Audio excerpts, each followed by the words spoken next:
In Venezuela, from the People's Balcony, President Nicolás Maduro informed that on Friday, August 2nd, the electoral power will be in charge of the review of the tally sheets, thanks to the electoral appeal filed. Funeral processions began in Tehran on Thursday for the head of the Politburo of the Palestinian Hamas movement, Ismail Haniyeh, who was killed on Wednesday in an attack in his residence in Iran. And Kenya and the Central African Republic have declared new outbreaks of Mpox as African health officials scramble to stem the spread of the disease in a region lacking vaccines. Hello and welcome to From the South. I'm Alejandra Garcia from teleSUR studios in Havana, Cuba. We begin with the news.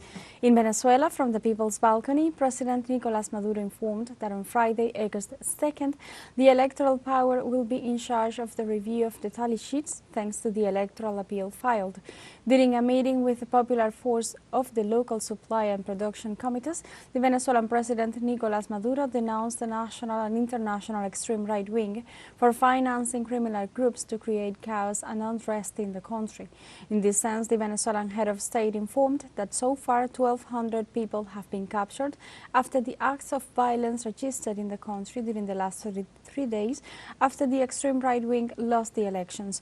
On the other hand, the re-elected president expressed that on Friday the electoral power would be in charge of proving the facts that by means of the electoral appeal he filed before the Supreme Court of Justice on Wednesday. The big mobilization, the huge mobilization that you made, it was impressive. I would like to congratulate the social forces of CLAP for this power of summoning, of convening. What huge, so beautiful this march.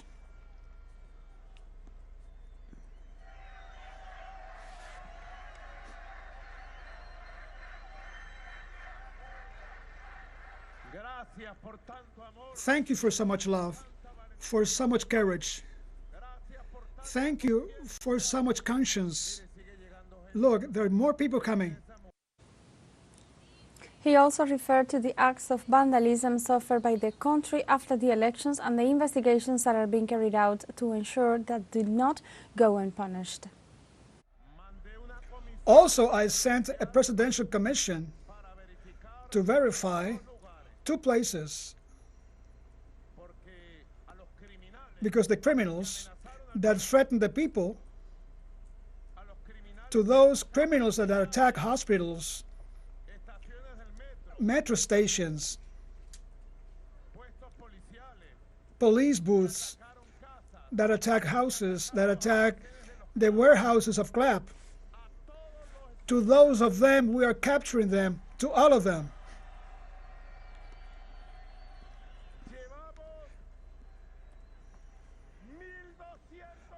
We have 1,200 arrested, and we're going for 1,000 more.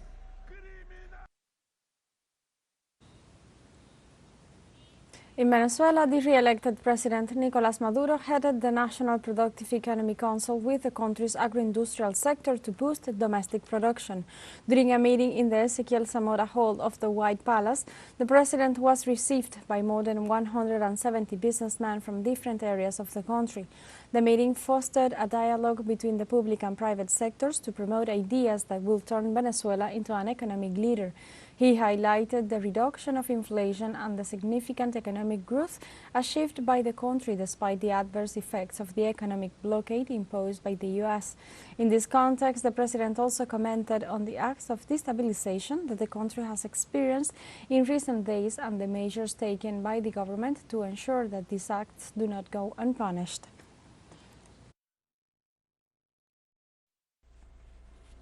$150 150 days for this year to be the best economic year of many years in Venezuela. In production, the improvement of all the indexes of an economy that has to be more autonomous, independent, and robust. We have to win, all of them, all of us, we have to win, everybody. In the investors win, the worker win, the citizen wins. To win in quantity and in supply, in quality, the best quality, and the price. Constitutional President of Venezuela, Nicolás Maduro, denounced the fake news media campaign against the country generated by the United States regarding the pressure of the hegemonic communication outlets to disregard the electoral results. The Venezuelan head of state revealed that there is a fake news laboratory operating from the U.S. In this context, the president stressed that Venezuela won't fall in the hands of imperialism, fascism, or criminals. Likewise, the leader reaffirmed his commitment to defend Venezuela's sovereignty and protect its people from the U.S. imperialist advances.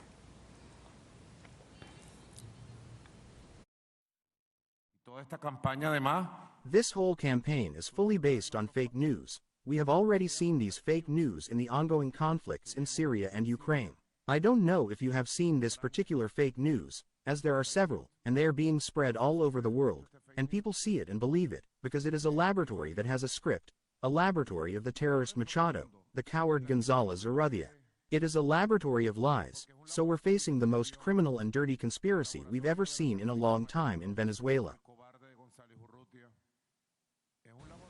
On Thursday, the Attorney General of Venezuela, Tarek William Saab, denounced the acts of vandalism that the extreme right wing is carrying out in the country to undermine peace and tarnish the results of the July 28th elections, in which President Maduro was the winner. Saab also reported on the investigations that are being carried out against the perpetrators of these acts of vandalism, stating that the Public Prosecutor's Office is currently looking into each of these criminal groups.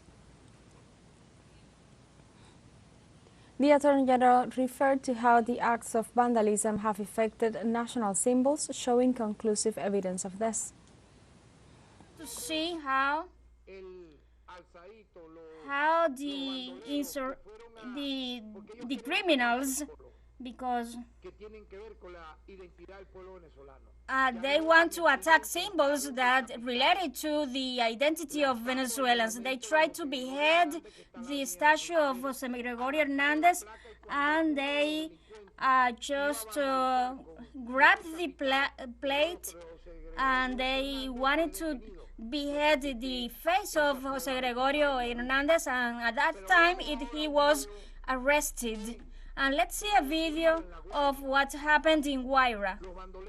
The criminals who destroyed the statue of Commander Hugo Chavez, and then regarding these vandalic events, the Attorney General Tarek William Saab assured that the perpetrators are receiving orders from abroad. In the case of this press conference and the previous ones, you see them, the faces, and you speak to them, and you have a conversation with them, and they are literally psychops. They don't care about their beloved ones, but the intellectual authors order them. Why don't they appear in these actions directly? They order to do it many times from overseas, but obviously they already have this plan, because all of this started on Monday. Let's take a short break, but remember you can join us on TikTok at teleSUR English, where you will find news in different formats, news updates, and more. We'll be right back. Stay with us.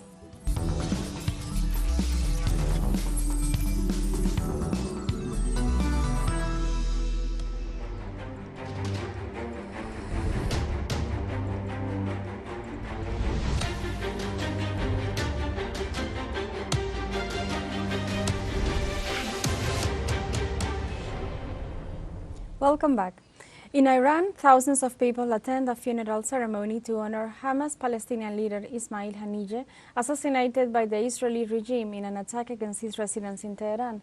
On Thursday, the supreme leader of the Islamic Revolution, Ayatollah Sayyid Ali Khamenei, led the prayers to bid farewell to the political leader and his bodyguard, Wasim Abu Shaban. The remains were dropped with a Palestinian flag during the ceremony held in the courtyard of the Tehran University, which was attended by the President-elect Masoud Pezeshkian, senior Iranian military, and officials from the resistance movement. Ismail Haniyeh was in the Iranian capital to participate in the inauguration of the new president, which took place on Tuesday. The Foreign Ministry of Pakistan condemned Israel's assassination of the Palestinian leader Ismail Haniyeh and ordered its condolences to the family of the leader. Yesterday's assassination of Ismail Haniyeh, the chief of the political bureau of Hamas in Tehran, was an act of dangerous escalation in an already volatile region and undermines efforts for peace. We express our condolences to his family and the Palestinian people. His killers must be held to account. Furthermore, the Pakistani Foreign Ministry denounced that Israel has unleashed a campaign of terror and war crimes against the Palestinian population. Since October 2023, Israel has unleashed a campaign of terror against the Palestinian people. Its war on Gaza and the inhumane siege in violation of international human rights and humanitarian law have resulted in misery, death, and destruction. These acts constitute war crimes and crimes against humanity. We call upon the United Nations to uphold international law and to bring an end to the genocide of the people of Gaza.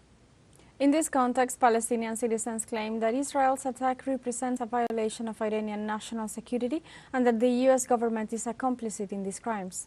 This is a violation of Iranian national security, and I think events are leading to a regional war, and the U.S. administration will pay the price, because Washington gave the green light and the U.S. government is an accomplice in these crimes and the White House is managing this war, as the U.S. is giving orders to Netanyahu to continue, to send a message that there is no immunity for any leadership in the axis of resistance, nor for any country. On Wednesday, in the framework of a United Nations Security Council meeting, the Deputy Permanent Observer of the State of Palestine to the United Nations condemned the genocide perpetrated by Israel in the Gaza Strip and affirmed that the United Nations fails in its duty to impose a ceasefire. Mr. President, it has been nearly 300 days since Israel launched its genocidal war on the Palestinian people in the Gaza Strip, a war that has gravely breached all tenets of international humanitarian and human rights law, a war that has flagrantly violated the UN Charter, including the cardinal principle regarding the sovereignty and territorial integrity of states, a war that threatens international peace and security. Yet Israel is being permitted to wage this war in broad daylight with no restraints and no consequences. It is doing so willfully and wantonly, in spite of this Security Council's resolutions, in spite of the ICJ provisional measures orders, in spite of the global demands for a ceasefire. And still, the Council is failing its duty to impose a ceasefire and bring a halt to this depravity. In this regard, the United Nations Authority referred to the daily suffering of the Palestinian population due to the war crimes committed by the Zionist regime. Every day brings more horror, loss, and suffering for our people as Israeli occupying forces massacre Palestinian civilians, assassinate officials, kill humanitarian workers, medical personnel, and journalists, abduct civilians and torture and rape them in Israeli jails, bomb and destroy Palestinian homes and infrastructure, and attack UN premises, including UNRWA schools, sheltering millions of forcibly displaced civilians who are being deliberately starved and denied access to medical care and the most basic needs for human subsistence and dignity by an occupier mercilessly chasing and hunting them down, repeatedly displacing them as they desperately search for safety in a place where no one and nowhere is safe. August 1st marks the 300th day of the Israeli genocide against the Gaza Strip since October 7th, 2023. Our correspondent in Gaza, Huda Hegazi, gives us more information in the following report. Let's see. Today marks exactly 300 days of this genocidal Israeli war here in the Gaza Strip. 300 days of continuous destruction, of continuous bombings, of continuous deaths, of continuous losses. 300 days in which the people of Gaza have spent as a nightmare that has not ended until this moment. I find myself in this moment in one of the simple examples of the massive destruction that the Israeli army has caused in all the Gaza Strip. According to several reports issued by UNICEF, it has been assured that the destruction caused in the Gaza Strip has exceeded more than 50%, both structures and infrastructures. Ha superado más del 50%, ya sea de estructuras o infraestructuras. También decir que en estos 300 días Israel ha asesinado a más de 40.000 gazatíes y aún quedan 10.000 de ellos bajo los escombros y por lo tanto. We must also say that in these 300 days Israel has killed more than 40,000 Gazatis and there are still another 10,000 under the rubble. So we are considering that the total number of fatalities in this genocidal war has already exceeded 50,000 and it is assured that 69% of this total are children and women. It must also be said that this war has injured approximately 100,000 Gazans, many of them children and women, who unfortunately need to be transferred abroad, but due to the systematic Israeli policy of closing the borders, many of these wounded will not be able to go abroad for treatment and their lives are in grave danger. Que puedan salir a tratarse en el exterior y su vida corre un grave peligro. Decir que también en estos 300 días más del 80% de la población gazatí ha sido evacuada de manera forzada, se ha visto en la obligación de tener que dejar Also in these 300 days, more than 80% of the Gazan population has been forcibly evacuated and have had to leave their homes and move to live in other parts of the Gaza Strip and are now living in tents and refugee schools, a situation that cannot be described in words. The Gazans have had to endure the cold of winter and now the heat of summer. Besides, life in the tents has caused the spread of several diseases and epidemics. We are talking about hepatitis and a new virus that is spreading that causes paralysis in children, and that is due to the lack of hygiene and living in tents, which is a life that even the animals could not stand. A la falta de higiene, a la vida en las tiendas de campaña, que es una vida que ni los animales podían aguantarla. Estamos hablando que han sido 300 días de continuo sufrimiento y que lamentablemente aún el mundo sigue sin hacer nada. We are talking about 300 days of continuous suffering. Unfortunately, the world is still doing nothing. Also to say that in these 300 days not only Israel has killed innocent civilians but also journalists and media workers, and the number of journalists who have died has already exceeded 165. Therefore, today we are asking from here in the Gaza Strip to the free countries of the world and the international community to stop this genocidal Israeli war. The world must move and must see with its eyes what Israel is doing and stop it, together with the U.S. administration, which is complicit in these systematic Israeli crimes in this area of the Gaza Strip.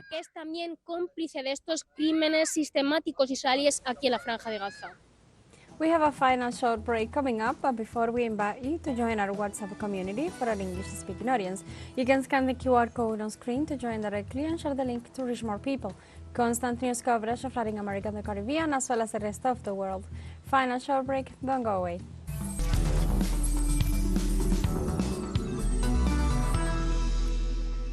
Welcome back to From the South.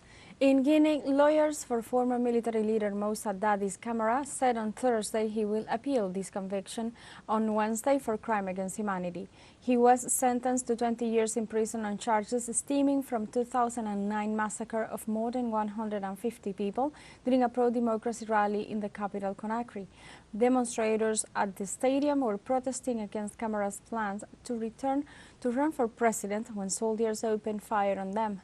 He had taken power in a coup the previous year. Camara fled the country after surviving an assassination attempt not longer after the massacre, but returned from exile in September 2022 to face justice, insisting that he was innocent. More than 100 survivors and relatives of the victims testified in the trial that started in November 2022. Kenya and the Central African Republic have declared new outbreaks of Mpox as African health officials scramble to stem the spread of the disease in region lacking vaccines. Nairobi announced a new outbreak on Wednesday after a case was detected in a passenger traveling from Uganda to Rwanda at a border post in southern Kenya. The Central African Republic was the first to declare a new outbreak on Monday, saying it was spreading to its capital, Bangui. Mpox is a viral infection which can spread between people and occasionally from the environment to people via things and surfaces that have been touched by an infected person. In settings where the virus is presented among some wild animals, it can be also transmitted from infected animals to people who have contact with them. In Nigeria, thousands of mostly young people poured onto the streets on Thursday as they protested against the country's worst cost of living crisis in a generation. Security forces fired tear gas to disperse protesters in several places.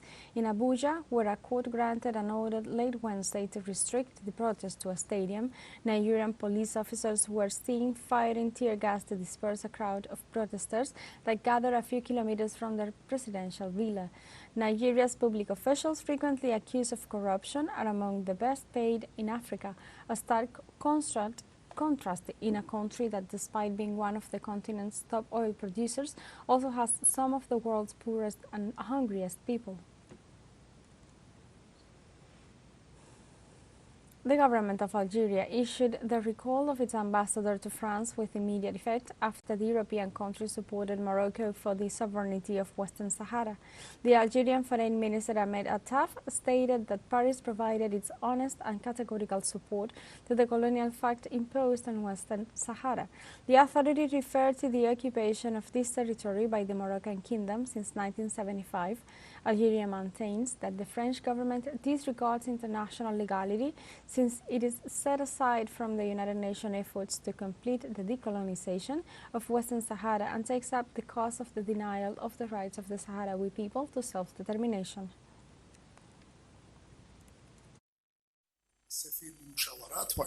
The French approach does not serve peace in Western Sahara.